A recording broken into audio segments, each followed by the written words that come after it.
Hi everyone, welcome to today's research-informed defensive lesson here at Active Self-Protection. I am your host, as always, John Correa. And I'm your co-host, Neil Widener.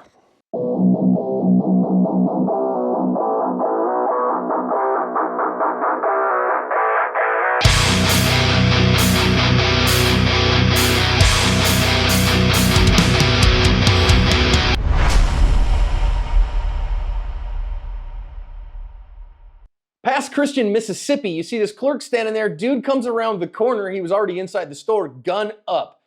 Clerk is like, okay, man, what do you want? You see the guy kind of like stroked the slide there a couple of times and looked like he induced a malfunction, finally cleared it. Our clerk then is going to be like, all right, man, let me get the money out of the till for you. He does exactly that. Our perp reaches over and grabs the cash. Our clerk very helpfully makes sure, hey, man, you kind of dropped a couple bucks there. Guy runs off and he is gone. They say that they're looking for him. This one happened a little while ago. I don't have any updates in the news if they ever caught him. A couple of interesting details you can read at the link in the description. Neil gets to do an awful lot of reading of the comments here at Active Self-Protection. And we read all of the comments in the app, every single one. And those tend to be pretty good. Neil, on YouTube, maybe a little different. It's not, people are not as nice on the YouTubes as they are in the app, but it's always fun. Well, it's not always fun. It's always interesting, let's say that. And I spend a good portion of my day communicating with people in the comments. So, be nice, be kind, be professional, be a good, sane, sober, moral, prudent commenter, would you? Please. You know, Neil, I think it's worth mentioning. I bet you if you watched this one and you didn't know where it was from, I think if you watch the channel regularly, people would say, well, this sure looks like Houston. And that's kind of a clue, man. Yeah, it really is. This guy looks like, you know, he's in a convenience store that could be in Houston, but all convenience stores look like this. And so it's not crazy that violence happens everywhere. It really isn't. Number two, I can't be sure here, okay? But I think that our clerk here, his headdress looks Sikh to me. And if you're familiar with the Sikh community, these people tend to be, self-defense is an important spiritual discipline to them. And so he probably has a kirpan on him. If he's Sikh, he absolutely has a kirpan on him. But that's not gonna help you a whole lot across the counter. And so it's worthwhile to remember, hey, you probably need to be carrying more than that if you're running a convenience store. Yeah, if you're going to run a convenience store and you have the opportunity, and I get it, there are corporate policies and all of that kind of thing. But typically, when you see something like this, like a Middle Eastern descent, a lot of times those are family-owned operations and that kind of thing.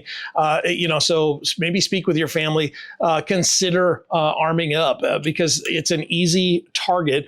This is where the bad guys are going. They're looking for an easy target that has some cash, that has some cigarettes, or has some whatever it is that they're looking for at the moment.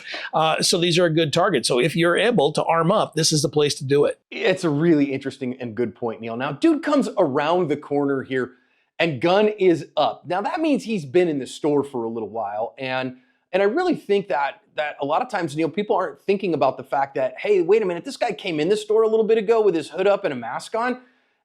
And golly, man, in 2025, if somebody does that, they're an armed robber, man.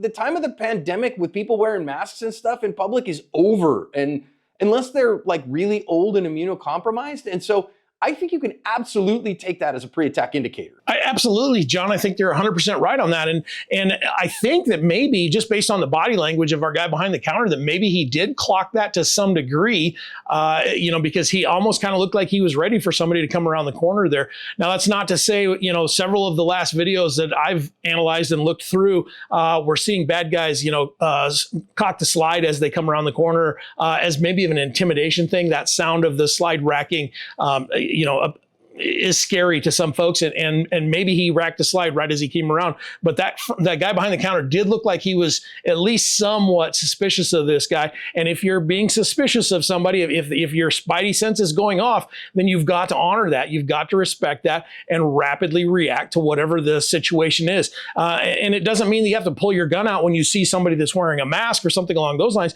but maybe get to a safer place in the store. Maybe move off of that position because he's coming to the counter. Maybe get ready to use a tool if you might have to use a tool. These are the kind of things that we're talking about, not necessarily drawing your gun when somebody looks sketchy, but being ready to if you can. Yeah, not drawing a gun when somebody just looks sketchy, right? But being yourself in a very protected place, putting yourself in a better defensive posture, and having some go signals. I also think it's kind of interesting. You watch this whole video. I certainly couldn't tell from the video any ethnic characteristics from the perp. He's just all covered up. The news story though says that he is a white male, and so there's an interesting bit there. Just that what the viewpoint from the camera gets is not the viewpoint that our defender got. Clearly they got that from the defender because you didn't get it off the camera, but him looking him in the eyes is a different perspective than what you and I get when we look here from a high vantage point. So just make sure that when you're watching this kind of stuff that you recognize that what the camera sees is not what the clerk sees and vice versa. Now, dude shows up and pulls that gun and gets right up kind of close and personal. And I do think some people, we see disarms on the channel pretty regularly, Neil, but I think if you try it in this case with that gun kind of hovering back on the other side of the counter, he's gonna have to reach way over to get his hands on that gun. The chances of him doing so successfully are very slim. So remember, if you're gonna start a disarm attempt, that gun has to be real close to you, and this ain't it. Yeah, this is a hard position because if you look at that, the average counter is somewhere between 28 to 34 inches wide. And so that's the closest that their hips are gonna get to each other. Now you throw your arms across there, it is a little bit closer. So at first glance, it looks like maybe he could go for a disarm, but it's a dangerous thing. And if you haven't practiced that a significant amount and haven't tried it in this specific scenario, doing it for the first time live against a bad guy that has some ill intent probably isn't the place to learn how to do it. And also, you should always think that if somebody points a gun at you, you should always assume it's real, always assume it's loaded, and always assume that he's willing to use it against you. Now, those three assumptions may be false, but if you assume in the other direction, that could have life-altering to fatal consequences. So assume it's real, assume it's loaded, and assume that he's willing to use it against you. And so you got to bide your time. If he sticks that gun up right in your face, cool, maybe you can try a disarm attempt there. Here, I would not. Now, if you're armed in this particular case, though, and paying attention, looking for a counter ambush opportunity, like I really encourage people to do, I think that there was one. And in particular, it's when he tries to run the action and kind of say, oh, I want to make sure that you know that I'm serious about this. So he kind of cycles the slide and induces a malfunction. You see him kind of tip the gun up and look at it here. If you're paying attention in those cases and you see that, that's your visual go signal. It takes him a full 2 seconds here, Neil, to clear this malfunction. So it would have taken him longer than 2 seconds in order to get a shot off. So if you've got a 2-second draw, even a 2.5 here, then you are ahead of the game, but you better know what your draw times are. And if you don't know, I would assume it's slower than 2.5. Yeah, if you don't know your draw time, this is not the time to go in any way, shape, or form. That's why we preach, get to the range, understand your math, understand what your capabilities are so that in that day, you can do that calculus pretty quick in your head and decide what my go signal is. And in this case, he had a little bit of time. It was a tiny little window and you would have to react really, really fast. But he had a window. And so, if this is a guy that's armed and he knows his math, he had a window there to get in this fight and potentially end it right there. And bad guys do tend to carry crap guns, okay? And we see that pretty regularly, that they induce malfunctions. Here's my encouragement to you. Don't carry a crap gun. You should know exactly how that gun works. It should be dead nuts reliable. It should have a 500 round function test through it, that you know that it cycles everything and it doesn't hang up like this. And I know some people could be like, John, not everybody can afford to do that. I get it, but remember, you're depending your life on this. And so you better know how reliable it is and not play games like short stroking a gun.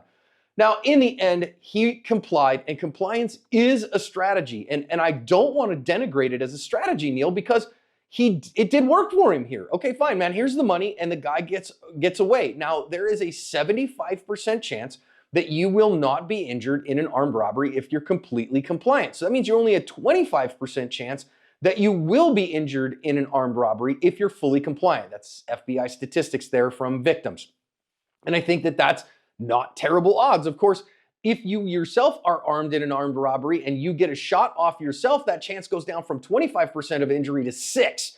So I like that better, but compliance is a strategy, and I think we need to acknowledge it as such. Oh, 100%. I think that in some cases we don't have much choice. And in this case, he had such a tiny window. I think compliance was probably the best bet for him in this case, simply because I don't think he was armed with a firearm and ready for all of that. And that window was very small. I think our bad guy came around the corner with a loaded gun, eyes on him, and he was in control. He did not appear to be nervously looking around like we see in a lot of our robberies like that, as they're checking, what's behind them, what's beside them, and so we see multiple windows typically in a robbery like this. This one he just didn't have much, and I think compliance was a completely okay thing. The thing that I always want to remember though is you're betting your life on a 1 in 4 odds, and if that's what you're going to do, I completely get it, and I understand why some folks may do that, but understand that's math too, and there is a 1 in 4 chance that you're going to get hurt. That's something to really, really consider. Now,